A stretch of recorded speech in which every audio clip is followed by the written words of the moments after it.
Bonjour à tous, dans cette vidéo on va voir une petite révision Python classe de seconde, donc c'est marqué partie 2 parce qu'il y a déjà une partie numéro 1.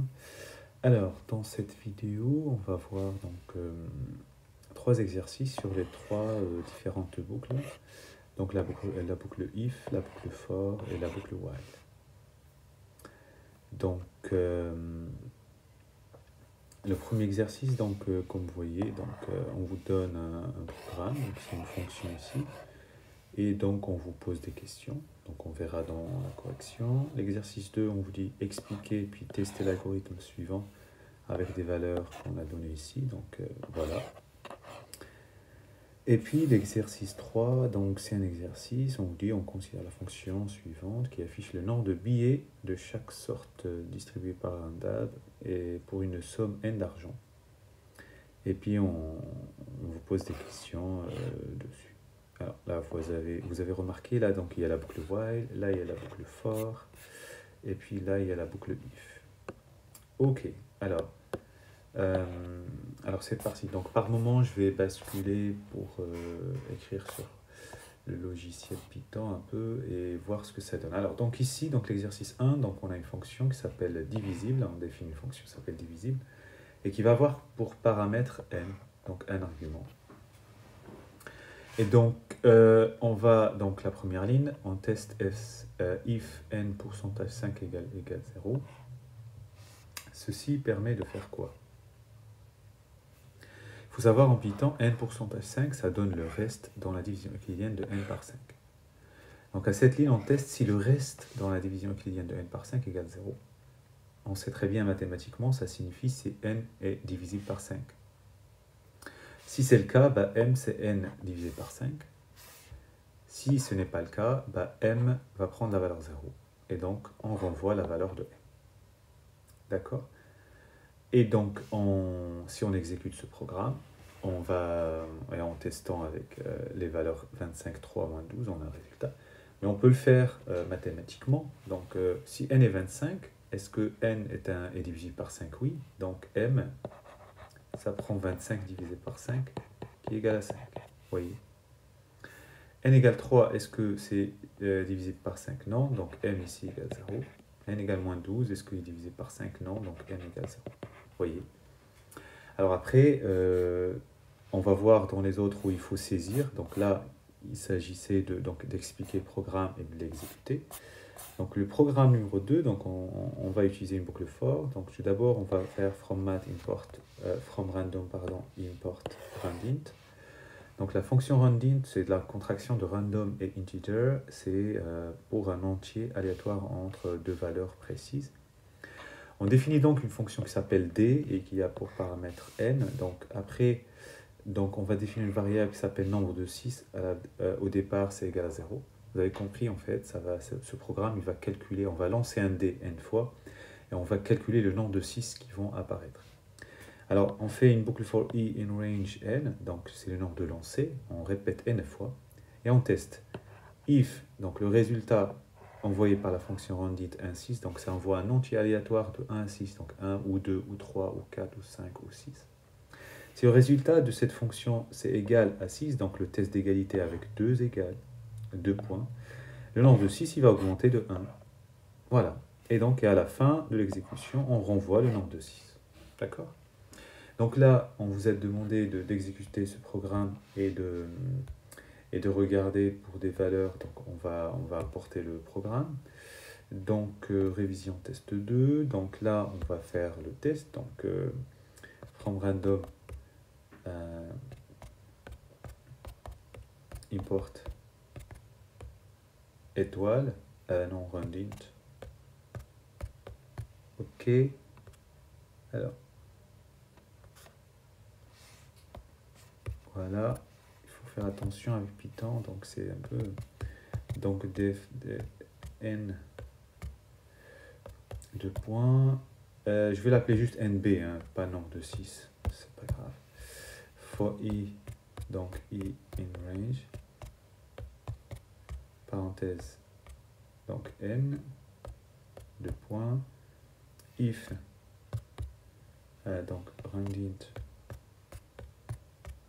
parenthèse 1 à 6, égale 6, deux points, entrée NB égale NB, et puis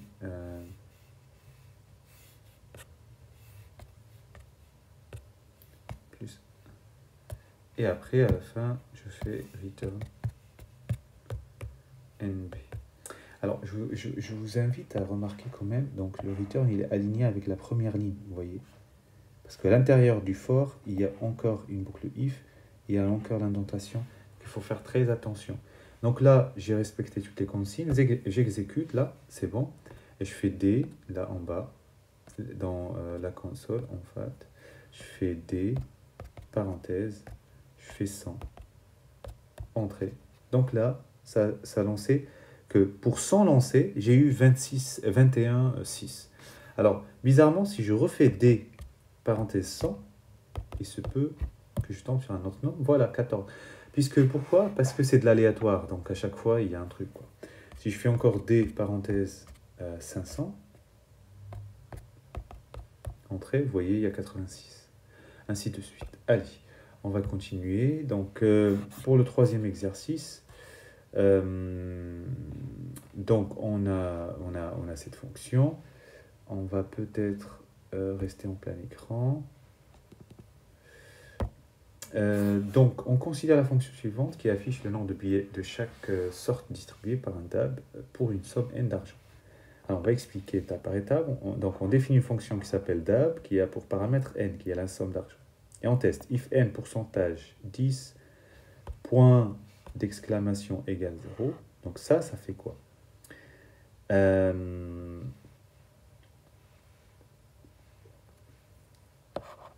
Alors, ça teste si le reste dans la division euclidienne de n par 10 est non nul. Parce que si n n'est pas divisible, voilà, n'est pas, pardon. Donc en fait, donc n pourcentage 10, ça donne le reste, mais point d'exclamation égale, c'est équivalent à différent, hein, dans le langage naturel. Langage naturel en Python, ok? Donc ça teste si n n'est pas divisible par 10, donc retourner impossible, message impossible. Sinon, on va commencer un compteur qui va être égal à 0, et on va faire tant que n supérieur ou égal à 20, n, donc si n c'est égal à 100 par exemple, ben n devient n moins 20 et i devient i plus 1. Alors cette manière de déclarer de variables une ligne, c'est très pratique quand on a un grand programme. En fait, regardez, je vous explique ici à droite. Cette ligne, ça signifie quoi? Ça signifie que la variable n devient égale à n moins 20, c'est ce que j'ai marqué ici, n égale à n moins 20, et i égale i plus 1. On a fait les deux en une seule ligne, en séparant par virgule les variables et les nouvelles variables. Les nouvelles valeurs, pardon. D'accord? Donc, ok, n, donc tant que n est supérieur ou égal à 20, n devient n moins 20 et i égale i plus 1. Donc, n, c'est la somme d'argent, on va soustraire 20 à chaque fois. Et i, c'est un compteur qu'on a mis au début à 0, après on l'augmente. Ok? Ça veut dire à chaque fois on soustrait 20, on augmente de 1. Hein. Après, on compte le nombre de billets de 20. Ben, c'est normal, donc c'est... on soustrait un 20, on compte qu'on a soustrait un 20. Donc une fois, deux fois, trois fois. Et donc billet de 20, c'est égal à i. Hein, donc la valeur de i, c'était tout à l'heure au début 0. Maintenant, ça devient 1. Donc après le passage. Et puis le billet des 10, on fait n double barre 10. N double barre 10, ça donne le quotient. Hein, le double barre, n double barre 10, c'est le quotient dans la division euclidienne de n par 10. Et à la fin, on va renvoyer billet de 10, virgule, billet de 20. Donc on va renvoyer deux valeurs, le nombre de billets de 10 et le nombre de billets de 20. D'accord? C'est ça le programme. Ok, donc à quoi sert l'instruction de la ligne 2? On l'a expliqué, ça teste, ça permet de tester si le reste dans la division de n par 10 est non nul, et donc c'est-à-dire que si n n'est pas divisible par 10. Ok. Combien de billets de 10 et de 20 obtient-on pour une somme d'argent retirée de 330? Alors, vous doutez bien que, voilà, on peut le faire à la main, hein. Donc 330, donc c'est divisible par 10, donc on va soustraire 20 jusqu'à atteindre une valeur, si vous voulez, la plus grande valeur, et puis après on va mettre le reste. Alors, ce qui est bien intéressant, c'est de pouvoir exécuter et pouvoir donc voir le résultat.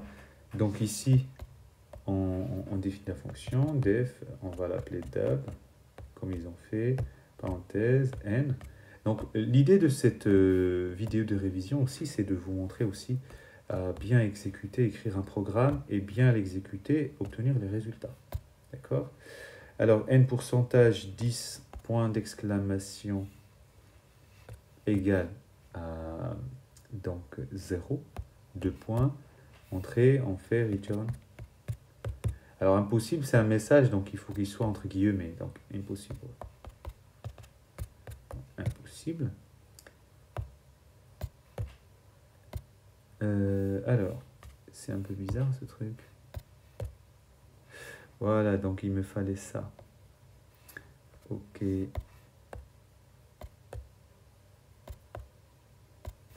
C'est pas normal ce qu'il me fait. Ok, donc c'est bon. Et puis sinon, donc ils ont dit sinon, else, 2 points. Donc il faut faire attention, les 2 points entrée. Et là, on fait tant que n est plus grand ou égal, donc 20, 2 points, entrée, n, donc vous pouvez faire n égale n moins 20, n moins 20, et puis donc i égale i plus 1. Et donc, on va l'appeler B10, billet de 10 pour aller un peu vite. Donc, c'est égal à I. Et puis B20 égale N slash, si vous voulez, 10. Après, on renvoie return. Vous avez vu, j'ai fait un retour en avant pour un petit peu faire le return. Donc, B10, B20. Voilà. Ok, j'exécute. Ok, il n'a rien fait. Donc, je fais dab, parenthèse 330. Et voilà. Il me dit, il y a une erreur. Ok, local variable i. Ok, donc il me dit qu'en fait, j'ai déclaré le i. En fait, vous voyez que j'ai oublié d'initialiser le i. Voilà. C'est la ligne d'avant. J'ai oublié. Alors, il m'a un peu décalé tout ça. Ok. Ok, donc là, c'est le i égale 0, je l'ai oublié. Vous voyez? Ok, donc tant que B20, ok, normalement j'exécute. Normalement, là, il n'y aura pas de problème. Donc, dab, parenthèse, 330. Ok, ça veut dire en fait, il y a un petit souci Python. Alors, je vais fermer et je vais l'ouvrir de nouveau. On va faire un petit peu... Alors, révision test 2, j'exécute. Ok, on va y arriver. BA, B, parenthèse, 330. Et voilà, donc il y a 16, 20, et puis un seul 30. Ok, donc... non, pardon, il y a 16, 10. Qu'est-ce qu'il me raconte 16, 20, c'est pas normal ça. Alors, 330. Alors, 330, pourquoi il me dit ça? Alors, est-ce que j'ai fait une erreur quelque part? Donc, les B10, donc normalement...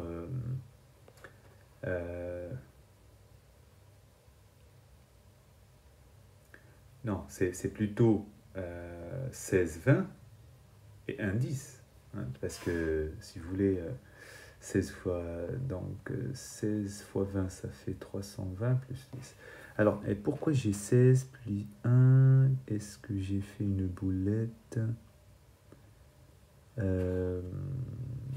Ok. Donc, normalement, c'est 16, 10. Donc, je regarde juste, est-ce que ici, 10 et 20. Et là, eh oui, c'est là, j'ai fait l'erreur ici. Vous voyez, donc c'est B20, et là, c'est les B10. Pardon, ok. Ça me rassure. Ok. Et là, j'exécute normalement. Et je reteste. DAB, parenthèse, 330. Et voilà, c'est bon. Ok. Donc, il y a un seul billet de 10 et puis 16 billets de 20. Voilà, bon courage. Un peu lent, mais c'est complet.